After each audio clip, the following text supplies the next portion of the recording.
Come on in, everyone. Come on in because we are back for the recap review of Never Ever Met on OwnTV. We are on season 2, episode 9. Whew.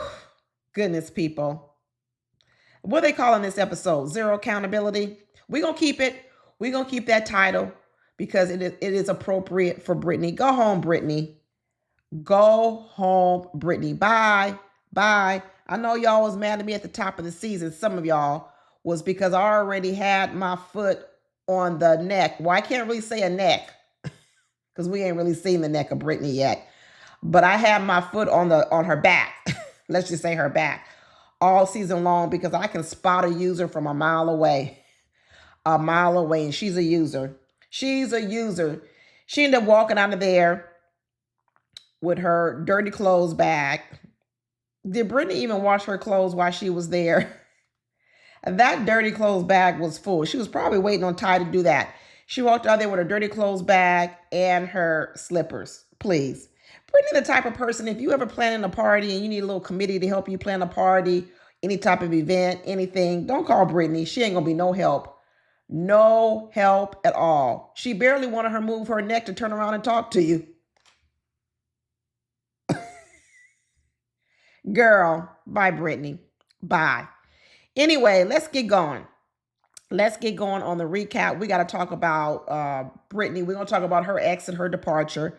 We're going to talk about everything Jay said about her. Interesting. We're going to talk about Jay and Cinco's first real conversation. Jay and Cinco so busy giving advice to everybody else. They need to be worrying about working out their own issues.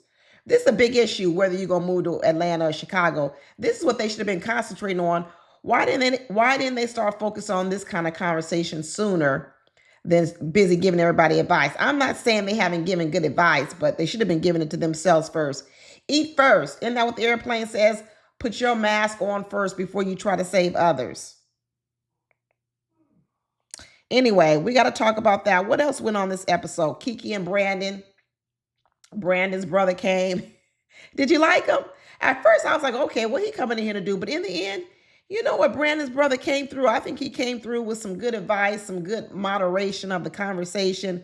And then Kiki dropped that bomb that she basically just broke up with her ex 4 months before this show. But she's been talking to Brandon for 4 years. And then Brandon tells us he's been waiting on Kiki for 4.5 years. He ain't been with no one. Lot to talk about, y'all. There's a lot to talk about. So anyway, let me go ahead and play this introduction video.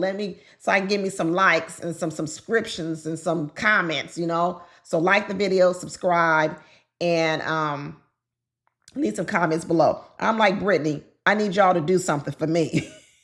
Anyway, see y'all in a minute.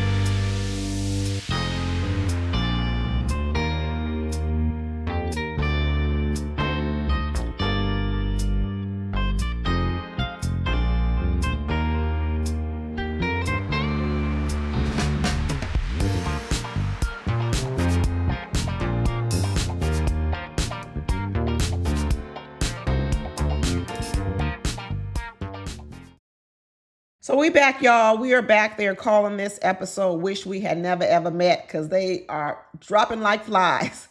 These couples are dropping like flies, and we got to say goodbye to Brittany and Ty.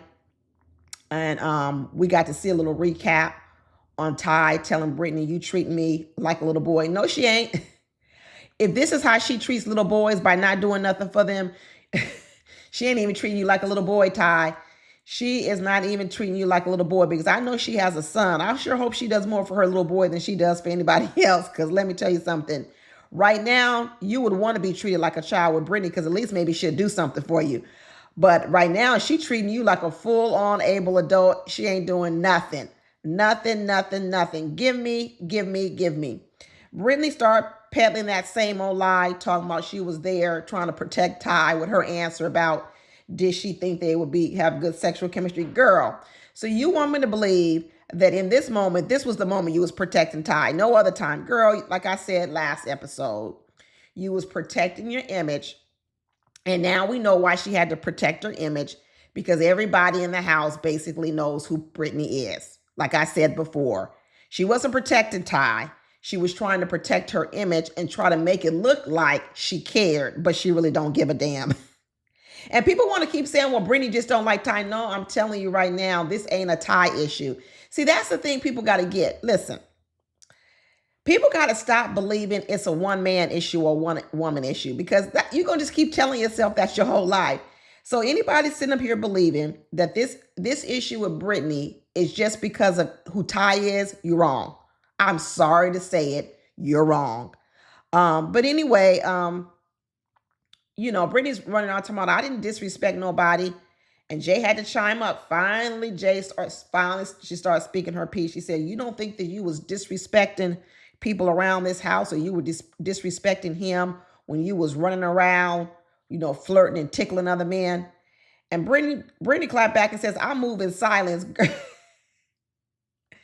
Brittany said she moves in silence.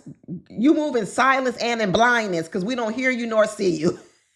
Girl, you don't do nothing. You don't do nothing. We don't hear you, nor do we see you doing anything.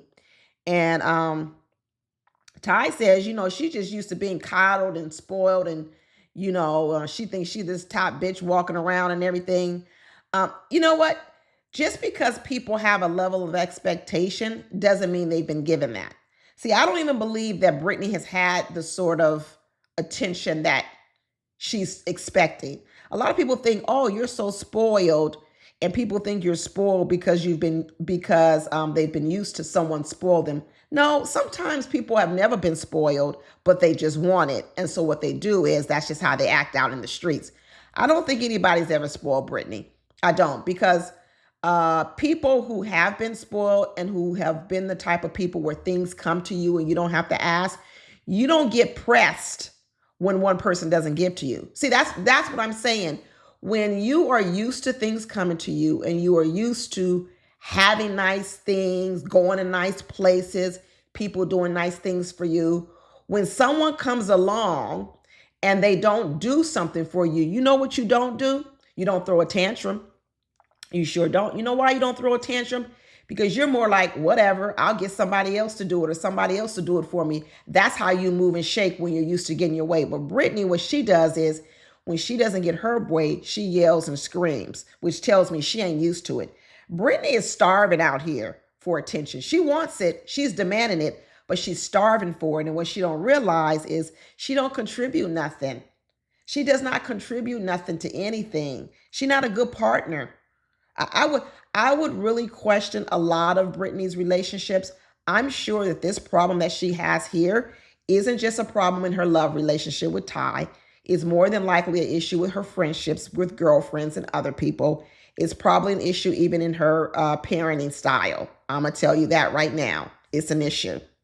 So anyway, Jay was talking about putting your foot on somebody's no neck. Jay was putting her foot on Brittany's no neck, saying you running around here hugging and tickling everybody. And Brittany was like, what do you mean? I don't go around and flirt with people. I don't do that. And then they were like, yeah, you did. You tickled me. You tickled me. Everybody started chiming up. And then she says, oh, well, I just do what I do. Girl, which is it? Do you not do it, or do you do it? Do you move in silence, or do you not move at all? Woo, woo, woo. What's the saying? When people lie, they talk out the side of their neck. Brittany talking out the side of her back, because she ain't even got a neck to talk out the side of. But yeah, they're going around telling Brittany, you doing too much, you tickling people. Then she goes, oh, I don't remember that. Do you do it, or do you not do it? Girl, go talk to your neck and let your neck tell me what the truth is. And Jay didn't stop there. She said, you're running around like you a promiscuous whore. And this is when Brittany started talking as if she was so much more higher and more intelligent than Jay was, and says, you don't even know what promiscuous means. Jay knows, I know what it means, and it's you. Brittany says, I can't be having no conversations with no ignorant people. Girl, you don't have conversations with too many people. You don't do nothing. You move in silence. You act in silence. So you ain't talking at all. You ain't doing nothing. So she's over here complaining about what everybody else is telling her and talking about her. And they flipped the script on her and they told her what she told Ty. Remember when Ty was complaining about the way that she talked to him and what she was saying about him? And she told him, if you don't like what I'm saying, then you can leave. So they gave Brittany a dose of her own medicine when she was starting to be mad about what Jay was telling her. And she was like, well, I'm not going to be talking to no ignorant people. And they said, you know what? Well, you can leave. She got a whole dose of her own medicine. And she said, you could try to teach people to grow out of ignorance. But it's beneath her. Girl, Brittany, like I said, Brittany lives in a world of delusion, denial. I don't know what world she lives, some mythical world. I don't know what's going on with this girl. And then she goes on up to her room with her bag full of dirty clothes are. And she says, well, unless Ty can say something amazing to me to keep me to stay, then I'm going to leave. What? So you mean to tell me you open for a bribe? You open one more time to get something from Ty. Basically what she said was, if he can make the deal sweet enough and he can give me something and make me an offer I can't refuse, then I'll be willing to leave. I'll be willing to stay. You willing to stay with all these ignorant people that are beneath you? Girl, just for one more lick. One more lick. One more grab me something one more time. She said she was willing to do it. And then after, she went back up to her room and, they ended up having the one-on-one conversation outside with Ty and her, they sort of wrap up, they break up conversation. And then that's when Brittany gaslit Ty and said, when everybody was ganging up on her, he didn't step in to help her one more time. Brittany sure can list all the ways somebody can help her, do something for her, something that's of her benefit, bribe her, do whatever else. But when you ask her to do anything, stand up for you, do anything, she says, I move in silence. She says, I move in silence and I can't turn my neck in your direction to see see what kind of help you need. So one is I move in silence and I can't even see you to help you. I tell you. So, Ty was trying to get her to admit, can you at least admit that you were running around tickling other men and how that might have made me feel? And Brittany said, no, I can't admit that. I can't admit none of that. She says, not only did I did it, that's not even tickling. She moved in silence. She moved in silence, deafness, everything. Brittany's basically telling you, just pretend I'm not here. The only time I want you to see me is when I'm asking you for something and I want you to give it to me. Other than that, don't ask me for nothing. Don't look at what I do and definitely don't be paying attention to what I say because I move in silence. Girl. Woo, Brittany, girl, you got problems. You got problems. Brittany said everybody just jealous of her. She said the reason why all these women are upset with her and there's so much tension is because everybody's jealous of her. She said, let me go on up here in my room and get my sack of dirty clothes that I didn't wash and let me take them all home to see if I can get somebody to wash them for me. Maybe she get her 5-year-old son to do laundry. I know he doing laundry. I know that 5-year-old son know how to sort lights and darks already. And she probably be throwing her stuff over there, tell her 5-year-old son to do her laundry too. She said her boundaries were crossed. I'm sure they were. Stubborn people, selfish people, boundaries get crossed fast. Because remember, they don't really want to ever do nothing. So the minute you ask them for anything, you don't cross the boundary. You have crossed a boundary, not with one toe or two toes, with a whole foot.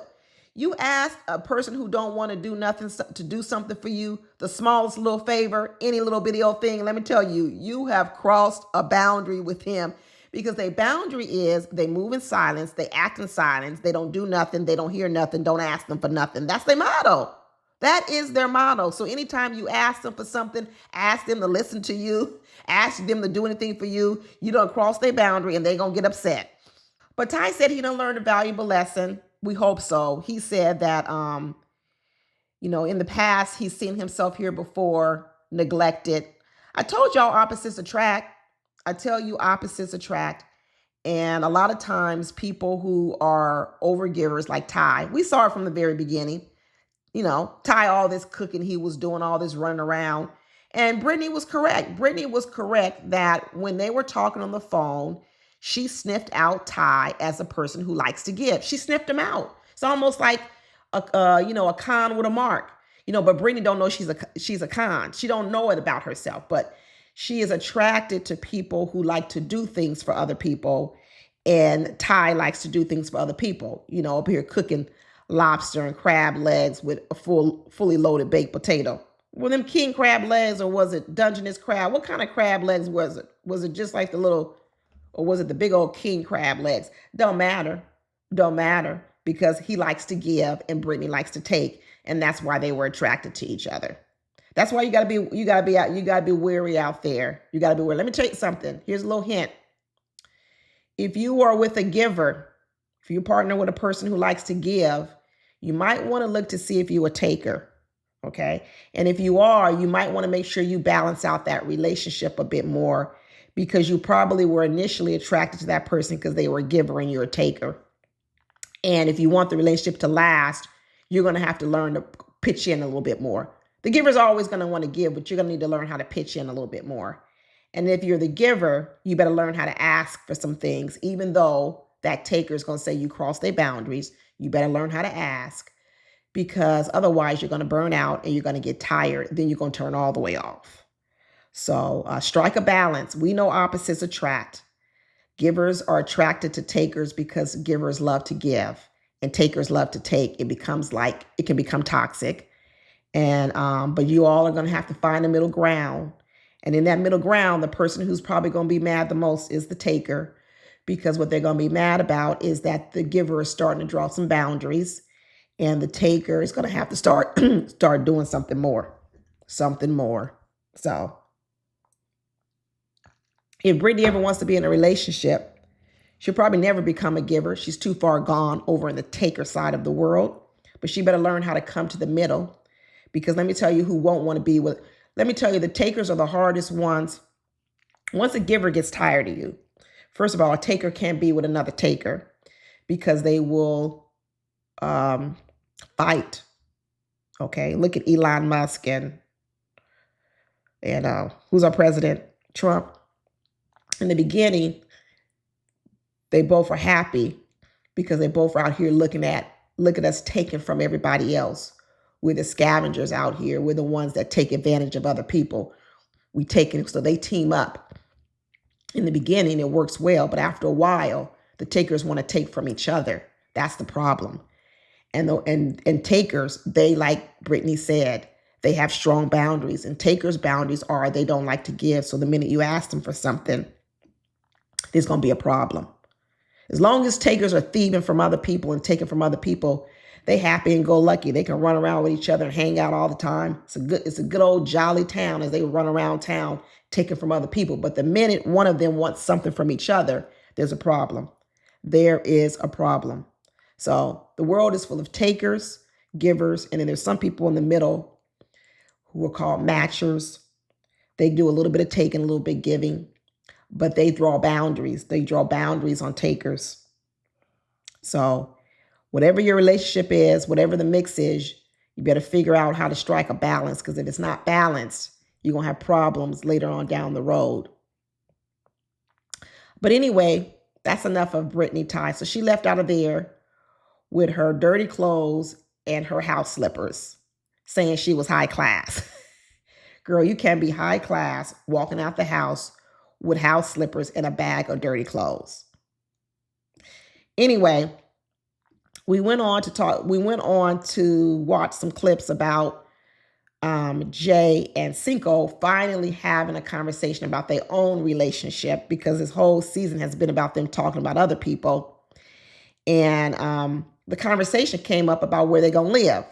So Cinco's in Atlanta, Jay's in Chicago, and Cinco wants Jay to move to Atlanta. And Jay is like, I can't be moving from Chicago. I got a child, and I got a whole support system. Ooh, it's a dilemma. It is a dilemma, but I would say this. I would not move to Atlanta either, Jay, unless I was married to Cinco. Now, if I were single with no children, maybe I would move with an engagement and give him a little bit more leash. But now you want me to take all that risk with nothing? Absolutely not. So, Cinco, you either going to have to propose to get her to even consider it, or you're going to have to move to Chicago for 6 months, secure the relationship with a ring or something, and then Jay makes the agreement that if you move to Chicago and we live here for, I don't know, 6 months to a year, and we still going strong and it works out, then we can move to Atlanta. You better strike a compromise. You're going to have, both parties are going to have to give. But I understood Jay. I understood the support network, because let me tell you, you need a village to raise a child. And right now, Jay does not know what type of help Cinco will be in raising her child. She doesn't know. She doesn't know how he will show up as a father. He hasn't done it before. So although he could talk a good game, he's never done it. He may not know what it all entails. And so if she has a support network in place, she just can't risk it all on that. This is the dilemma when you have children, and when you're dating a person with children, there are extra considerations. So Cinco's going to have to put more into the pot.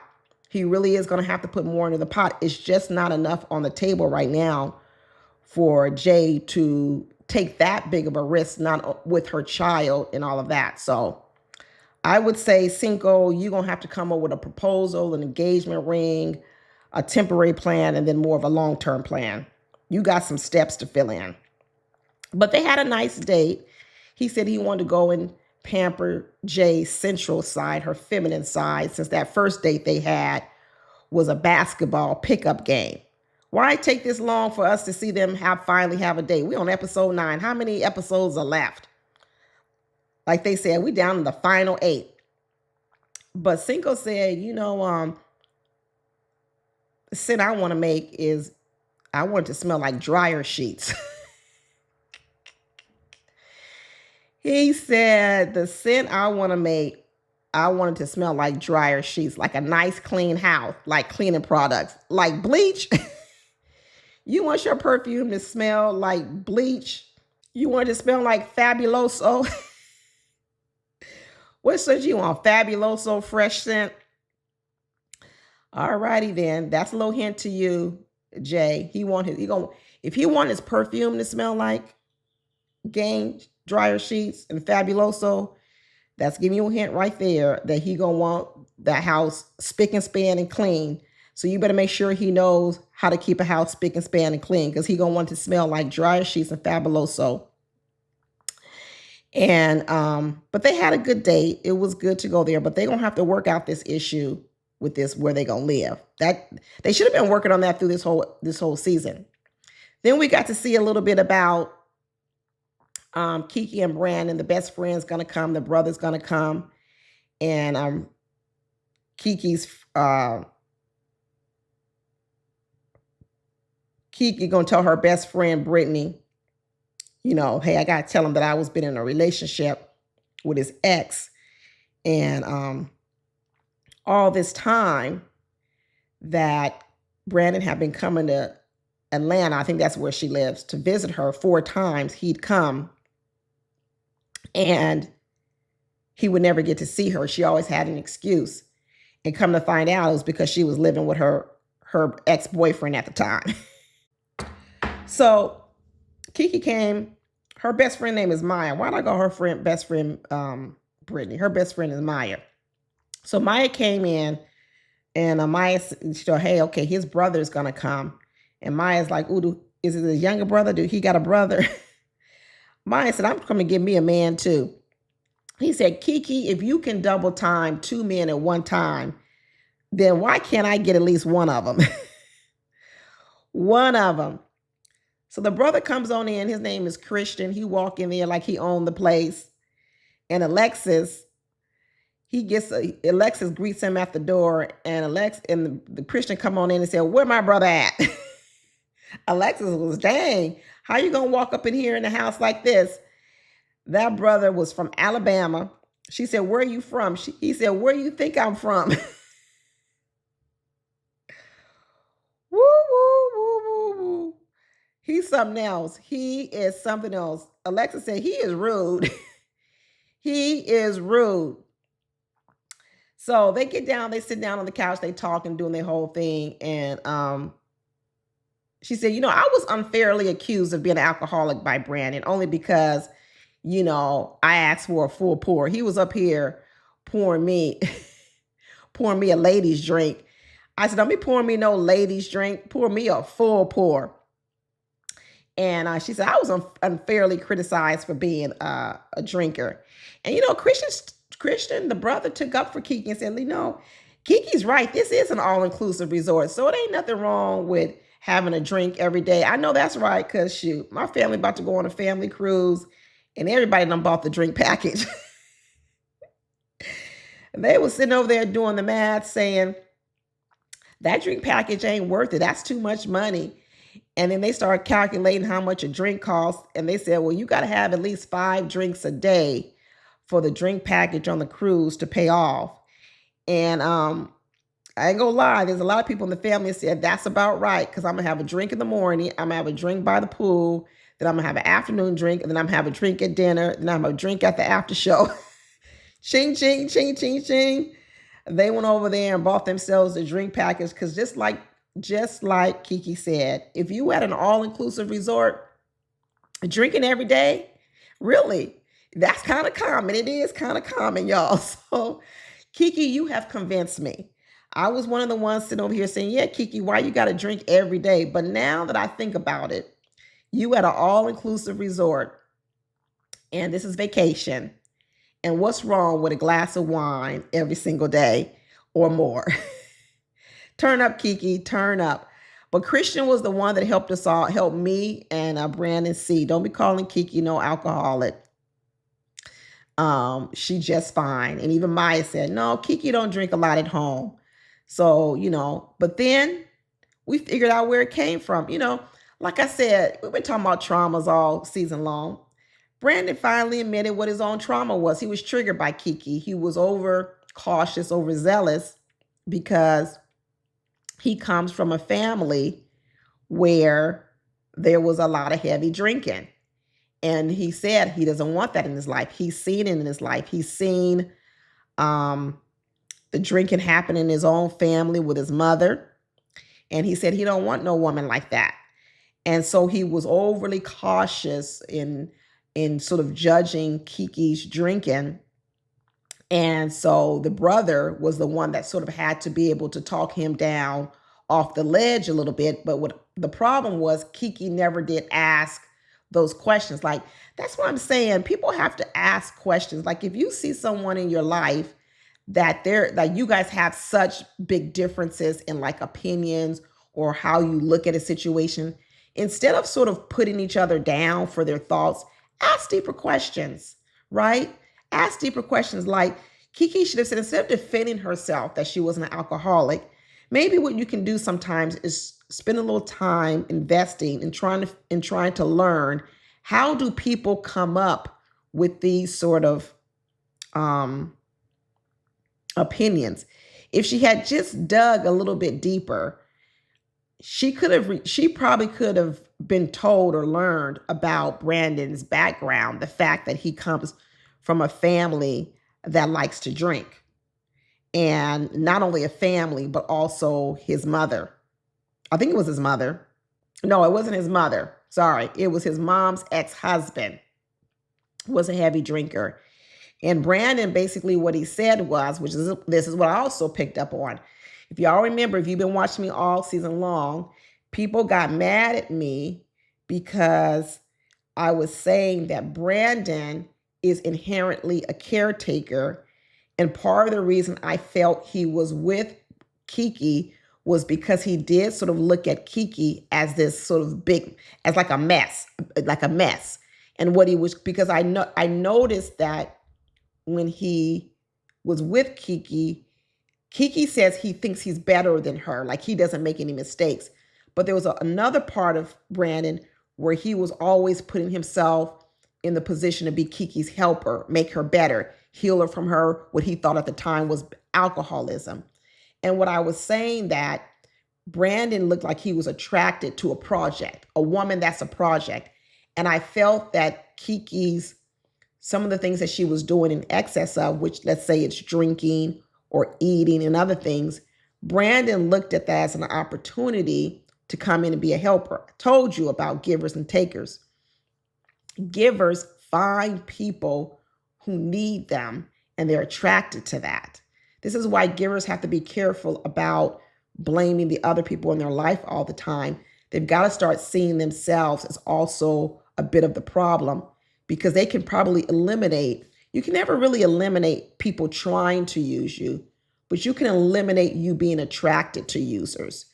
And I'm not saying Kiki's a user, but Kiki obviously likes to receive because she was willing to receive from Brandon at the same time she was willing to receive from her ex-boyfriend.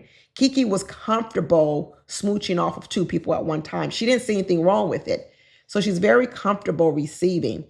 And Brandon, I was saying this earlier in the year and people got mad at me saying, well, why would I assume that Brandon's only with Kiki for those reasons? Am I saying just because Kiki's a big woman, she can't be loved? Or so I said, that's not what I said. I never said she can't be loved, but I like to look at people's motivations, and you need to pay attention to people's motivations because sometimes people's motivations are different from yours.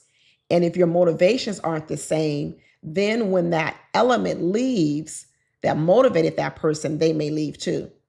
You see, sometimes, let me give you an analogy. Let's say you are doing community service and you get to, say, a homeless shelter or food pantry, and you're there because you generally have a heart to feed the homeless. So you're working hard, you're working diligently, you're working alongside another person who's also there. And what you notice is they're not really doing that much. They're there, they're working, but you're doing twice as much work as them.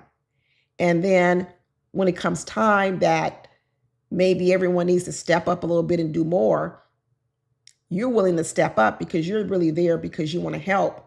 And you're wondering, here's this other person helping, but they're not sort of pulling their weight. And what you may realize is that you're there at the same time at this pantry feeding the homeless. But then you ask the person next to you, hey, why aren't you doing a little bit more? We got a lot of work to do. And the person you turn over and look at, they tell you, I'm just here because I was ordered community service by a judge. So you see, you're there, you're both doing community service, but you're there for different motivations. One person is there and was there because they were told they had to be there in order to fulfill community service. You're there out of the goodness of your heart.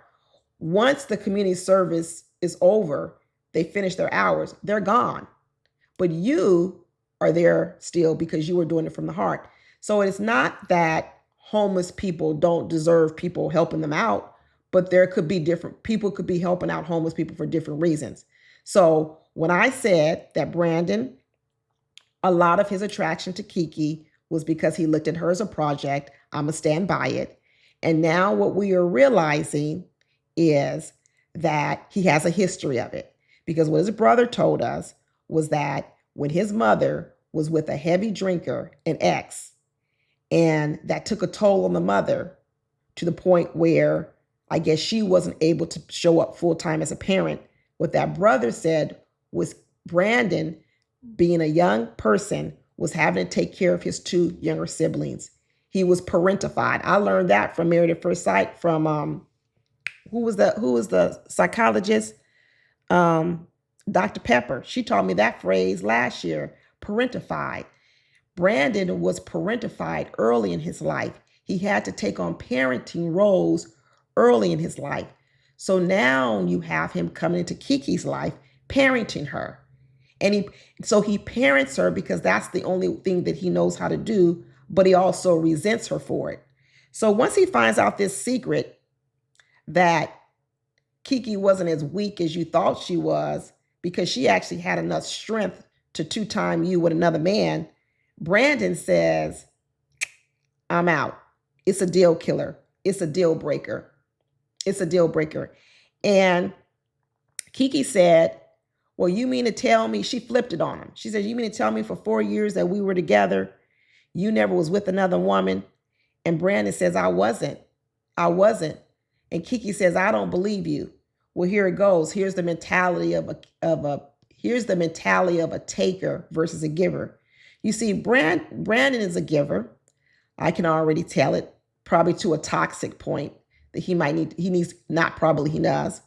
Brandon was saying, I was in the relationship to give to you, Kiki. So that's my motivation to be in the relationship. So I wasn't there to get something. So it was not a big deal to him that at the moment he wasn't getting sex from Kiki. But what Kiki lives off of is, why would I be in a place if I ain't getting nothing out of it? So, and it's okay for either people to show up, but Kiki don't understand Brandon's style. Brandon is motivated by giving. Kiki is motivated by taking. And so she couldn't understand a person being in a relationship. And even though you weren't getting sex from her, you didn't have the gumption or the need or the want or the desire to go get it from somewhere else. That's the difference in thinking. So the cheater, who is Kiki, she was the cheater. She blamed Brandon and said, you got to be cheating. No way you would have the heart to sit here and not get nothing from me, sex, and not go get it from somewhere else, because she didn't understand Brandon's motivations. And Brandon's motivations are giving, probably to a fault. Brandon needs to leave Kiki. He needs to leave Kiki. And then first of all, he needs to do is he needs to go to therapy, go to counseling, because he is susceptible to takers in the world. And he's going to have to learn how to draw boundaries. He's going to have to learn how to sniff them out. He's going to have to do all this before he chooses a partner. Because if he doesn't figure out how he's susceptible to it, then he's going to overlook it. And by the time he wakes up from it, the person is going to have taken so much from him. He's going to be angry, bitter, depressed, a lot of things. And Kiki and Brittany, they both got the same problems. They're going to have to learn that not everybody wants to be in relationships in which you do all the taking and you don't do any giving. So otherwise, they're going to be going through a lot of relationships, because people will get with them in the beginning, and then after they realize that they're not contributing anything to the relationship, they will walk away from them. So the Kikis and the Brittany's of the world will have a lot of partners, but no long-term partners, because everybody eventually gets tired of the Kikis and the Brittany's. They get tired of them. Everyone gets tired of them. But anyway, that's all I got, y'all. That's all I got for Never Ever Mats. Anyway, don't forget to like the video. Don't forget to subscribe. And don't forget to drop a comment down below. And we will see y'all next week. Bye.